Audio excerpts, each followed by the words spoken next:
नमस्कार मित्रों, आज हम आपको बताने जा रहे हैं अकाल मृत्यु क्यों होती है। और चैनल पर नए हो तो चैनल को सब्सक्राइब अवश्य करें। गरुड़ पुराण में मनुष्य के जन्म और मृत्यु के बारे में विस्तार से बताया गया है।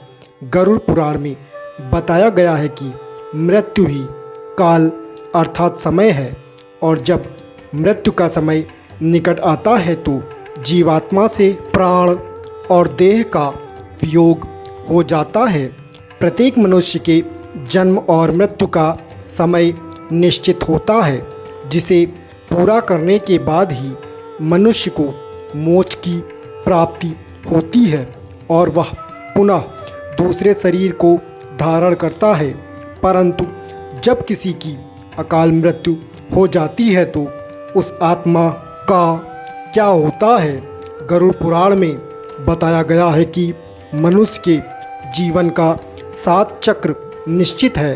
अगर कोई मनुष्य इस चक्र को पूरा नहीं करता है अर्थात अकाल मृत्यु को प्राप्त हो जाता है, उसे मृत्यु के बाद भी कई प्रकार के कष्ट भोगने पड़ते हैं। इसलिए सबसे पहले यह जानना जरूरी है कि अकाल मृत्यु क्या होती है, अर्थात किस तरह की मृत्यु को गरुड़ पुराण में अकाल मृत्यु की श्रेणी में रखा गया है।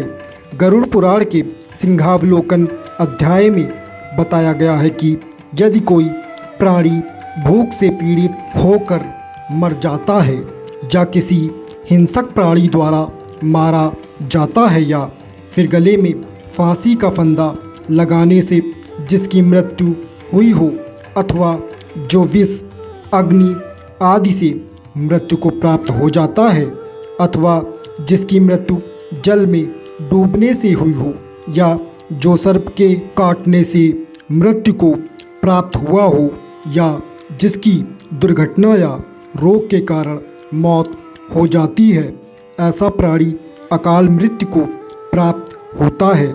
इसके साथ ही गरुड़ पुराण में आत्महत्या को सबसे निंदनीय और घृणित अकाल मृत्यु बताया गया है। इतना ही नहीं, भगवान विष्णु ने आत्महत्या को परमात्मा का अपमान करने के समान बताया है।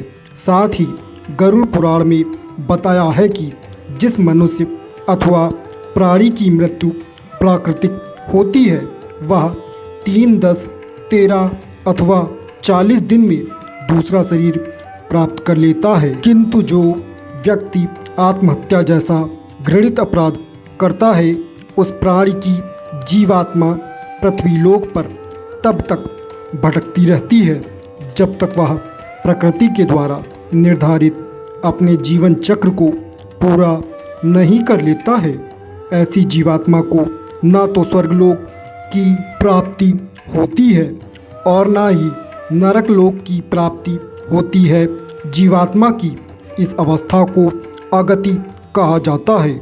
इसलिए गरुड़ पुराण में बताया गया है कि आत्महत्या करने वाली आत्मा अकाल मृत्यु को प्राप्त होने वाली सबसे कष्टदायी अवस्था में पहुंच जाती है, और अकाल मृत्यु को प्राप्त करने वाली आत्मा अपनी तमाम इच्छाएं यानी कि भूख, प्यास, संभोग, सुख, राग, क्रोध, दोष, वासना आदि की पूर्ति के लिए अंधकार में तब तक भटकती रहती है जब तक कि उसको परमात्मा द्वारा निर्धारित जीवन चक्र पूरा नहीं हो जाता है। अब सवाल उठता है कि किसी भी प्राणी की अकाल मृत्यु क्यों होती है। इसका भी वर्णन गरुड़ पुराण में किया गया है, जिसके अनुसार जब विधाता द्वारा निश्चित की गई मृत्यु प्राणी के पास आती हो तो शीघ्र ही उसे लेकर मृत्युलोक से चली जाती है।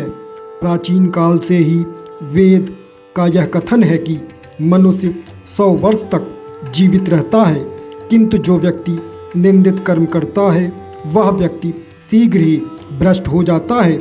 जो व्यक्ति वेदों का ज्ञान न होने के कारण वंश, परंपरा और सदाचार का पालन नहीं करता है, और जो आलस्यवश कर्म का परित्याग कर देता है, और जो सदैव त्याज कर्म को सम्मान देता है और जो किसी भी घर में भोजन कर लेता है और जो पर स्त्री में अनुरक्त रहता है, इसी प्रकार के अन्य महादोषों से मनुष्य की आयु क्षीण हो जाती है। श्रद्धाहीन, अपवित्र, नास्तिक, मंगल का परित्याग करने वाले, द्रोही, असत्यवादी ब्राह्मण की मृत्यु अकाल में ही यमलोक ले जाती है। प्रजा की रक्षा न करने वाला, धर्माचरण से हीन, क्रूर, व्यसनी, मूर्ख, वेदानुशासन से पृथक और प्रजा पीड़क क्षत्रिय को यम का शासन प्राप्त होता है। ऐसे दोषी ब्राह्मण और क्षत्रिय मृत्यु के वशीभूत हो जाते हैं और यम यातना को प्राप्त करते हैं। जो अपने कर्मों का परित्याग तथा जितने मुख्य आचरण हैं उनका परित्याग करता है और दूसरों के कर्म में निवृत्त रहता है, वह निश्चित ही अकाल मृत्यु को प्राप्त होता है। और जो शूद्र द्विज सेवा के बिना अन्य कर्म करता है, वह भी निश्चित समय से पहले यमलोक जाता है। तो दोस्तों, जानकारी अच्छी लगी हो तो चैनल को सब्सक्राइब अवश्य करें ताकि इसी प्रकार की पौराणिक बातें आप तक पहुंच सके। नमस्कार।